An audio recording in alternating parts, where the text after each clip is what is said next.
Well, hello my YouTube friend. Today I was gonna start this video by saying that it would probably be my last video on YouTube, since I noticed that this past few months and the 10 or 15 last videos, I have seen that the number of my views were stuck to, I don't know, maybe 300-400.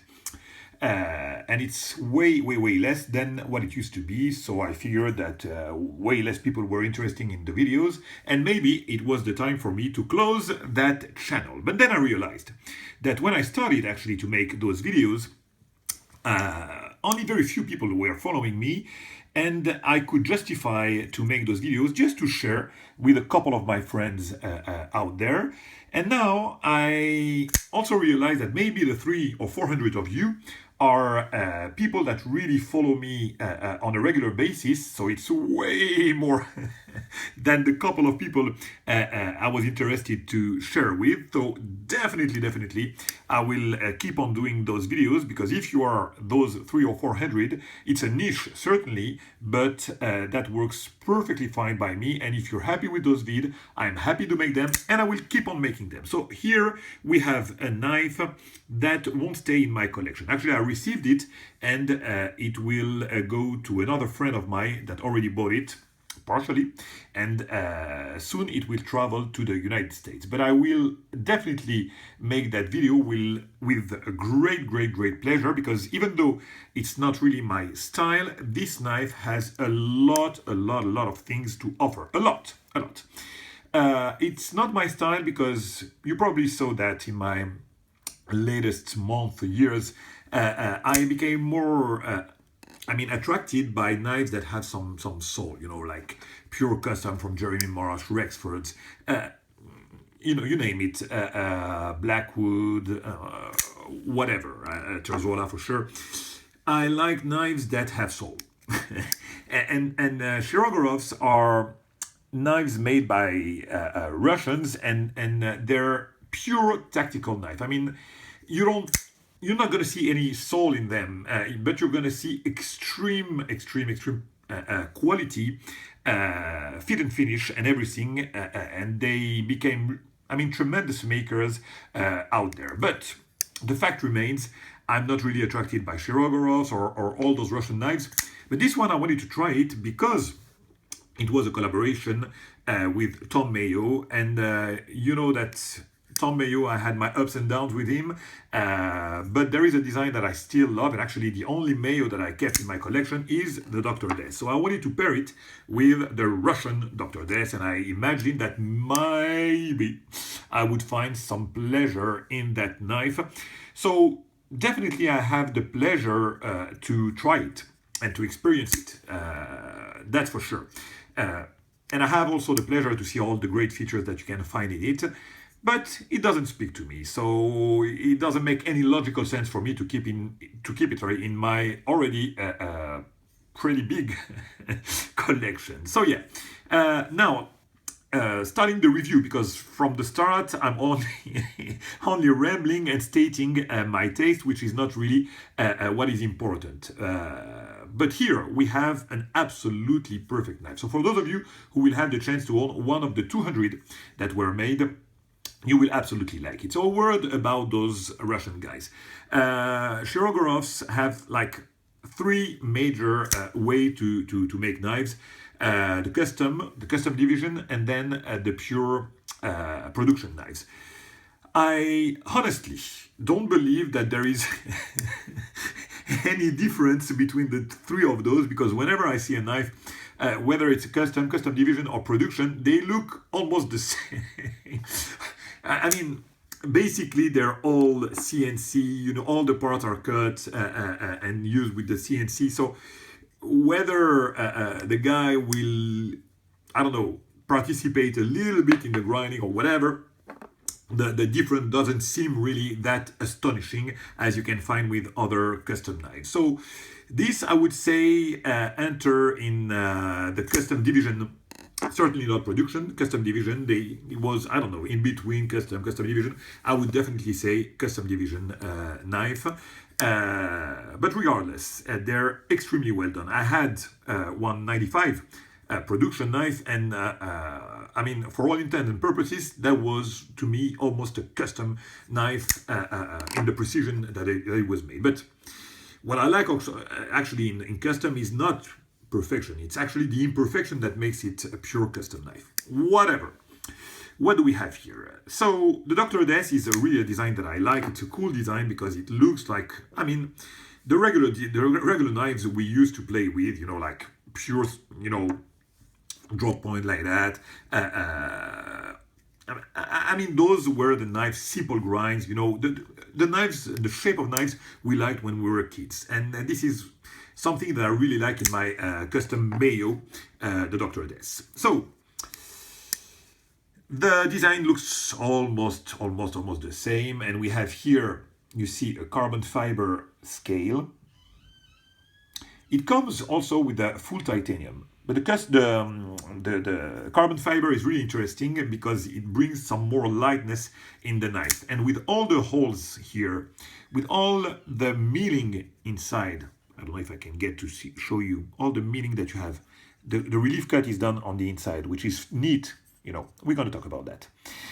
It makes for a very lightweight knife. So basically, if you want to use that knife for EDC, that would absolutely a perfect knife. But you see, what I don't like is that the finish here, some may like it, I don't. You see the lines here of the machine. You see all the machinery done in this handle. But it's perfect. The hardware is perfect. You see the holes, you know, you can see all through them, including through the clip, which is a nice feature, actually. Very nice. A lot of details, actually. You see this kind of detail I really like. The cut inside the clips here. Look at that. Very nicely done. The contouring that you have on the clip is very interesting. The back spacer with this kind of ramp that you have here is very neat and show you how perfectly centered the blade is. Actually, a little bit of center on the right. It was a bit old, but maybe it's loosened a little bit. It was absolutely perfectly centered when I got it. A tad of center, but nothing special. Also, the lanyard hole here that follows the line of the back spacer, which bring also here a kind of pointy place where definitely you could use as an impact point. You see all those details, they're really nice. The controlled backspacer here also. You see the backspacer have a lot of details that I really like. A lot of details everywhere, but you see also what I don't like, it's those lines that you find here. Whatever, that's a matter of pure taste. So yeah, a lightweight knife, very nicely done. The action of the flipper is absolutely excellent. Of course, it's on bearings, but it's just a great action. It flips perfectly well. Look at this engagement. You have here a little cut for the thumb to not, you know, hurt your thumb when you're going to disengage. You have here the screw for the steel insert that you see here. Steel insert, very nice feature. You have here a nice guard when you want to carry. I mean, it's going to really protect your index, you know, to slip on the front, and here a jimping that is effective. Okay, so like I said, for like cutting task, usual cutting task, and EDC, that's a perfect knife. Very nice size, fits perfectly in the pocket with a kind of deep carry in the pocket for the clip. Very nice. No stiffness whatsoever, and it's rock solid and smooth as they can come. So now, what do we have on the blade? So the regular, I would say, grind that you have on the Dr. Des with a swedge. Mine, I really like it because it's a full hollow, starting from the start here, from the very top here, and a very full hollow. And here, I would say, you know what? I haven't even noticed that, but I don't think it's even, I think it's a flat actually. Look at that. It's cut like a flat. I would definitely say it's a flat. So very nice grind, pointy. I mean, you have the full length here is dedicated to the cutting length. So you don't lose any blade length for the, yeah, it's functional. All the cutting length, all the length of the blade is dedicated for the cutting task. And that's great. Yeah, the swedge is nice. And now let's talk about the finish that you have here. So this blade is in, as you can see and read here, in Venex 37. So I was interesting to know what the hell, I mean, if it was a mistake, because we all know, if we love knives a little bit and we have some interest in metallurgy, we all know the Venex 37 or the 75, and we all know that they've been discontinued. So I was wondering what this Venex 37 came from, and actually I don't have a lot of information about that. But what I can tell you about the Venex is that it has been totally discontinued as of now. And it was, and I think it's Venex for sure. It's a great steel. It's a great steel because it's one of the very few powder steel, nitrogen steel. So the nitrogen, you know, instead of the carbon on the blade, provides way more strength, and it's really corrosion resistant. This, you can put it in the water for years.